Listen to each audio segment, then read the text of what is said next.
Hello everyone, আসসালামু আলাইকুম। সকলে কেমন আছেন? আশা করি অনেক ভালো আছেন। সো বন্ধুরা, আপনাদের মাঝে আবারও নতুন একটি ভিডিও নিয়ে আসলাম। তো এই ভিডিওতে দেখাবো কীভাবে আপনারা একটি প্রাইভেসি পলিসি জেনারেট করবেন। তো আপনারা যারা গুগল প্লে স্টোরে অ্যাপস পাবলিশ করেন, তো এখানে আপনারা দেখতে পারবেন গুগল প্লে স্টোরে চলে গেলে কিন্তু অসংখ্য অ্যাপস দেখতে পারবেন। এখানে তাদের কিন্তু প্রাইভেসি পলিসি কিন্তু অনেকগুলো অপশন আছে। তো আমরা এখানে যদি একটা অ্যাপস ওপেন করে দেখাই আপনাদেরকে, দেখেন এখানে জাস্ট একটা অ্যাপস আমরা এখানে ওপেন করব। তো এগুলোর প্রাইভেসি পলিসিগুলো কীভাবে কীরকম হয় তো অনেকে জানে না। তো এখানে কিন্তু আপনারা জানেন যে এখানে কিন্তু প্রাইভেসি পলিসি মাস্ট বি দিতে হয়। তো এখানে যদি আমি স্ক্রল করে নিচে চলে যাই, এখানে দেখতে পাচ্ছেন এখানে কিন্তু যে পলিসি, এই যে এখানে কিন্তু অপশনগুলো পেয়ে যাবেন।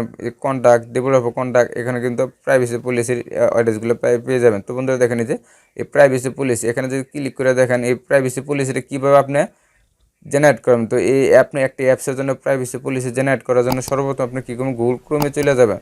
তো বন্ধুরা, আরেকটা রিকোয়েস্ট থাকবে, আপনি যদি এই চ্যানেলে নতুন হতেন অবশ্যই চ্যানেলটা সাবস্ক্রাইব করে দেবেন আর মাস্ট বি একটা লাইক দিয়ে দিবেন। তো এখানে দেখেন আমরা গুগল ক্রোমে চলে আসলাম। তো এখানে সার্চ বারে লিখতে হবে, আমরা সার্চ বারে লিখব অ্যাপস প্রাইভেসি জেনারেটর। তো বন্ধুরা দেখেন এখানে প্রাইভেসি আমি লিখে সার্চ করবো, এখানে অ্যাপস প্রাইভেসি। তো এখানে বন্ধুরা এখানে কিন্তু অলরেডি আমার চলে আসছে। তো এখানে গুগলে সার্চ করার পর আপনারা দেখতে পাচ্ছেন, আপনি এখানে দেখেন এখানে কিন্তু এই যে অপশনটা দেখতে পাচ্ছেন, এই যে আপনি লক্ষ্য করেন ভালোভাবে, এই যে এটাতে সিলেক্ট করে দেবেন। তো অ্যাপ প্রাইভেসি পলিসি জেনারেটর, তো এখানে জাস্ট ক্লিক করে দেবেন। এখানে ক্লিক করার পর আপনাদের মাঝে কিন্তু আরেকটা পেজে নিয়ে যাবে। তো এখানে দেখেন আপনাদের কিন্তু এরকম অপশন চলে আসবে। তো এখানে যারা ডেস্কটপে দেখবেন জাস্ট এখান থেকে আপনি ডেস্কটপ মোডটা করে নিতে পারবেন। তো আমি এভাবে থাকবে। তো এখানে আপনার কীভাবে করতে হবে, তো এখানে দেখেন প্রথমে আপনি কিন্তু অ্যাপস নাম দিতে হবে। তো আমরা কী করবো, এখানে যেহেতু আমরা অ্যাপস নাম দেবো এখানে ডেমো অ্যাপস, তো আমার এখানে ডেমো পারপাসে তো এখানে একটা ইমেল অ্যাড্রেস দিতে হবে। সো বন্ধুরা এখানে একটা ইমেল অ্যাড্রেস দিয়ে দিবেন। তো এখানে একটা জাস্ট এখানে একটা ইমেল, আপনাদের যে ইমেল অ্যাড্রেসগুলো আছে তো এখানে কিন্তু অবশ্যই একটা ইমেল অ্যাড্রেস দিয়ে দেবেন। তো আমি কী করবো, এখানে জাস্ট একটা ইমেল অ্যাড্রেস দিয়ে দেবো। তো আমি যে এই ইমেল অ্যাড্রেসটা জাস্ট ডেমো হিসেবে দিলাম। তো এখানে আপনার অ্যাড্রেসটা দিতে পারেন। তো এখানে আমি জাস্ট এখানে ঢাকা লিখে দিব।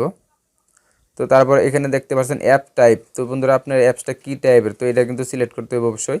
তো এখানে দেখেন অ্যাপসটা কি ফ্রি নাকি এখানে কিন্তু ফ্রি প্রিমিয়াম নাকি আপনি অ্যাড সাপোর্টেড। তো আমরা ফ্রি, অবশ্যই আমাদের অ্যাপসটা ফ্রি, তার জন্য এটা সিলেক্ট করে দেবেন। তো এখানে মোবাইল, এখানে দেখতে পাচ্ছেন এখানে কিন্তু আইএসও অ্যান্ড্রয়েড, তো আপনার কোনটা সিলেক্ট, তো আমরা অবশ্যই অ্যান্ড্রয়েডটা সিলেক্ট করে দেবো।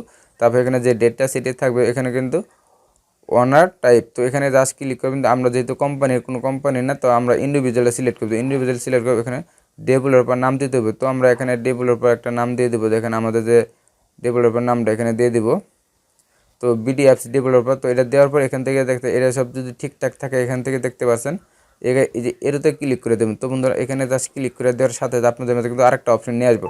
তো এখানে আপনি কিসের অ্যাড এখান থেকে ব্যবহার করতেছেন, এখানে গুগল প্লে সার্ভিস এটা থাকবে। তো আপনি যদি চাইলে ইউনিটি, আপনার ইউনিটি, এরপরে অ্যাপ্লোভিন, startapp, AdColony, এগুলো চাইলে আপনি নিতে পারেন, না নিলে সমস্যা নেই। তারপর এগুলো টিকমার্ক দিয়ে আবার এই যে এটাতে ক্লিক করে দেবেন। সো বন্ধুরা দেখতে পাচ্ছেন এটাতে ক্লিক করার পর দেখেন এখানে কিন্তু আপনাদের একটু নিচে চলে যাবেন, অল ডান। তো এখানে কিন্তু অল লেখা আছে, অল ডান। তো এখানে দেখেন আপনার প্রাইভেসি পলিসি এবং টার্ম অ্যান্ড কন্ডিশন, তো এখানে দুটোটা পেয়ে যাবেন। তো আমাদের দরকার প্রাইভেসি পলিসি, আমরা জাস্ট কী করব, প্রাইভেসি পলিসিতে ক্লিক করে দেবো। সো বন্ধুরা প্রাইভেসি পলিসিতে ক্লিক করার পর এখানে দেখতে পাচ্ছেন BDF developer this demo apps. তো বন্ধুরা দেখতে পাচ্ছেন এখানে আমি যে অ্যাপসটা করছিলাম, তো জাস্ট এটা কী করবেন, দেখেন আমি যে করে এখানে সিলেক্ট করা ছিল এটা কিন্তু এখানে চলে আসছে। তো এখানে কিন্তু আপনার জাস্ট এটা কী করবেন, কপি করবেন। তো বন্ধুরা এটা জাস্ট এখান থেকে কপি করে নেবেন। তো এখানে আমি কপি করে অল সিলেক্ট করে দেবেন। তো অল সিলেক্ট কপি করে নিয়ে যাবেন। তো এটা টাচ কেটে দেবেন। তো জাস্ট এভাবে কিন্তু প্রাইভেসি পলিসি জেনারেট করতে হয়। তো নেক্সট ভিডিওতে দেখাবো বন্ধুরা কীভাবে আপনার প্রাইভেসি পলিসির লিঙ্ক তৈরি করতে হয়। তো অনেকে জানেন না, তো আমি নেক্সট ভিডিওতে অবশ্যই দেখা দেবো কীভাবে প্রাইভেসি পলিসির একটি লিঙ্ক তৈরি করবেন, তো কিসের মাধ্যমে লিঙ্ক তৈরি করতে হয়। তো এই বিষয়টা কিন্তু অনেকেই বলছে ভাই কীভাবে করতে হয়, তো এই প্রসেসটা আমাদেরকে একটা ভিডিও আকারে দেখা দেন। তো আমি নেক্সট ভিডিওতে চেষ্টা করবো আপনাদের জন্য দেখানোর জন্য কীভাবে প্রাইভেসি পলিসি লিঙ্ক তৈরি করতে হয়। সো বন্ধুরা আজকে ভিডিওটা এই পর্যন্ত ছিল। যদি ভিডিওটা ভালো লাগে অবশ্যই একটা লাইক দেবেন, কমেন্টস করবেন, আর এই চ্যানেলে নতুন হয়ে থাকলে অবশ্যই চ্যানেলে সাবস্ক্রাইব করে দেবেন। ধন্যবাদ।